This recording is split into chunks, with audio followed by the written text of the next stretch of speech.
All right, YouTube, it's time to talk about Chicago and gun crime because we've got new statistics coming out that are not friendly to people who are anti-gun, plainly put. And although you can't take everything in statistics at face value, you can at least say it's at least logical to assume that this is a fairly good story here. We're going to go to it. Link again in the description. What happened to Chicago's murder rate after Illinois upheld concealed carry and why it matters? It turns out that Illinois became the last state of all. It's an extreme gun grabber state. It's run by union corrupt cronyism and people like Obama. Last July, they enacted concealed carry because it was clear it wasn't constitutional for them to prevent it anyway. People have a right to carry weapons outside of their property. It's clear that they do. People who claim that they don't really understand what they're talking about. They probably haven't studied any American history at all, but whatever. It turns out that the first quarter murder rate in Chicago for this year was the lowest since 1958. That's quite a drop. The first 3 months of the year saw 6 fewer murders than the same time frame in 2013, a 9% drop, and 55 fewer murders than 2012.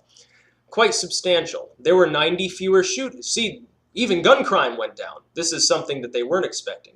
There were 90 fewer shootings and 119 fewer shooting victims, drops of 26 and 29% respectively, according to the police statistics. Compared to the first quarter of 2012, there have been 222 fewer shootings and 292 fewer shooting victims. Overall, crime is down 25% from last year, and police said more than 1,300 illegal guns were recovered in the last 3 months. This goes beyond the general, logical, rational idea of coincidence, this particular drop. What I would wager is the cause of this is that gangs in Chicago and in the surrounding areas before realized that if they assaulted somebody on the sidewalk, they probably weren't carrying a gun. If they were, it was illegal for them to do so because they couldn't get a concealed carry permit. So either they were carrying it on a holster and they could see that they were armed, or they assumed this person at most has a knife. Well, I've already got a handgun if I'm a gangman, and I don't care if it's against the law to conceal it because I'm going to conceal it anyway. Because I'm street smart and I want that cash. So I go up to little old granny, and I know if I whip out a handgun on her, she's going to hand over her cash. Nobody's going to stop me because nobody in the crowd, potentially, has anything. And because of the way police stations work in large urban centers, usually you're waiting 20 to 30 minutes for them to respond to a call. Just earlier last year, Chicago decided that except in cases of severe life and limb, they're not even going to respond to the calls anymore because they're so understaffed, so under budget, they can no longer respond to most domestic calls for help from the police. The only option for individuals, and that's why you had that crime wave. Once they announced that, the criminals went on a free-for-all. Crime skyrocketed. But now they know that if they assault somebody on the street, there's a possibility that they are armed.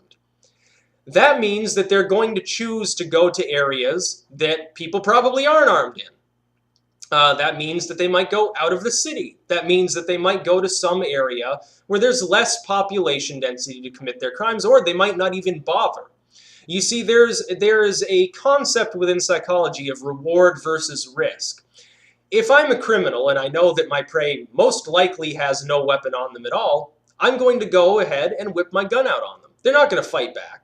9 times out of 10. They'll be too scared to do that. I can take their money. Nobody actually gets hurt because the understanding to them is all I want's their goods. The understanding to me is they're probably too scared to actually take a swing. I just stay back a few steps, have them throw the wall on the ground, and leave. But now they know that there's a much higher risk of them getting killed if they do something wrong. There will be people on the fringes of crime who will no longer be criminals simply because the risk has become too great.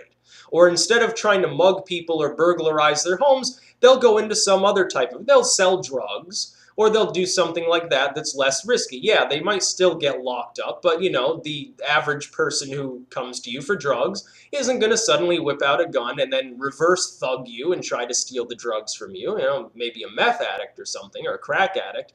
But certainly you're dealing a few bags of pot. It's a lot less risky than pulling a gun on someone who might pull out an even bigger gun and blow you away.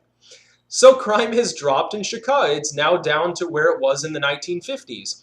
And anybody with half a brain could tell you that this would happen, because it's happened in other states where it's been enacted. Crime in this country would go down severely if they did just a few little things. Stop the drug war, which dries up cartel money left and right, which means there's less, cartel activity, specifically in the South and also along the northern border as well, and in port cities, places like New York and Miami. That would dry up that. Number two, nationwide, stand your ground, castle doctrine, get those both in the works. Concealed carry shall issue. Anyone can get concealed carry unless they're a felon, in which case, you probably don't want them owning a gun. The open carry, same thing. There should be no licensing process at all for that, because you're not hiding it. And you're certainly not strapping an assault rifle to your back on a regular basis and walking to Walmart. A few people use absurdism and do that. The average person, it's a handgun. They've got it on a holster, they got it in their shirt or whatever. It's fine. Knives, same thing. People carry I carry a knife around on me. It's not like I go around looking for fights and try to stick people in the neck with my knife. It's stupid to do so. It's too risky, number one. It's illegal, number two. Number three, there's no reason to do it. I don't feel threatened. People here in Vermont, all the time, almost on a daily basis, you see someone who's got a pistol in their holster. And you know that the dozens of people you walk by on the street every day have guns concealed on them, and knives, and all sorts of other weapons. And it doesn't bother me in the least, because our crime rate is exceptionally low because people are carrying weapons. Gangs come up from New York City all the time into this area and sell drugs. As long as they remain respectable and they're not trying to mug people, nobody really, even the police, don't really care. It's sort of an unwritten little thing with the sort of crime syndicates that operate out of this area. They leave the general population alone, and nobody's going to shoot them. But now these criminals in Chicago know if they try to roll little 85-year-old Granny Fanny, that Granny Fanny might pull out a .44 that's bigger than their dick and shoot them in the stomach. They're not going to bother trying to attack people anymore. Crime will become, and those that are dumb enough to do it eventually will probably meet up with somebody who has a better gun than they do and get killed, which means you're cleaning criminals off the streets far more effectively, by the way, than throwing them in jail so they get out and they immediately do the same thing all over again. And they're drug addicted usually when they leave jail, and their asshole is about 5 feet wide, so naturally they're angry at the world. What we need to do is reduce overall gun legislation in this country and let more people have more guns. This seems counterproductive to trying to reduce gun crime, but it actually works. It does. It seems counter to all logic that more guns in the hands of more people would actually reduce crime, but it does. Yes, you have a handful more accidental deaths, but you more than decrease that number many magnitudes over by preventing violent crime from happening in the first place. Because the violent criminal either says the risk is too high and leaves that type of crime, or they say fuck it and they keep doing it until they're killed, or they end up drug addicted because they become a drug pusher and then they just end up collapsing in an alleyway and getting dragged off to the hoosegow. It works. And now we see evidence. It's working in Chicago. It's too early to tell whether this is sort of permanent or if it's a temporary thing.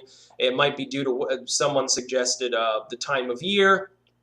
I would say probably, though, in general, crime will drop in Chicago fairly quickly. If they should do this in Detroit as well. They should be giving out handguns to the residents of Detroit. Wait until you see how low the crime goes if they did that.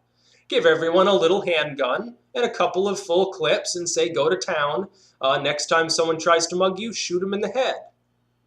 And enact castle doctrine and stand your ground.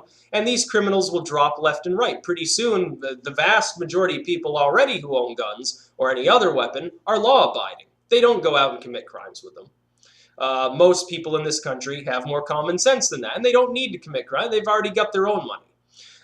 You could clear up this issue fairly quickly by arming the populace. It would work. Again, it seems counter to all rational thought, but it's not. It actually works. We've seen it work. We've seen Britain. They ban all these handguns. Crime suddenly skyrockets. Yeah, gun crime goes down because there's no guns, but violent crime skyrockets. You watch. They undo the handgun ban, and violent crime will drop like a rock, just like it did here, because criminals will be too afraid to actually attack people. They'll stick to non-violent crime that's already more lucrative in many ways anyway. They'll stick to drug crime. And you can argue over whether that's good or not. You can say, well, now people are addicted to more weed. Who gives a fuck? They're still alive. They're not robbing banks. They're not breaking into your house and terrorizing your kids. They're not trying to abduct women on the street and rape them. They're selling drugs. I'd say that's a little bit of an improvement. Let them deal their drugs. I don't care. You shouldn't care either. Let them deal their crack to people.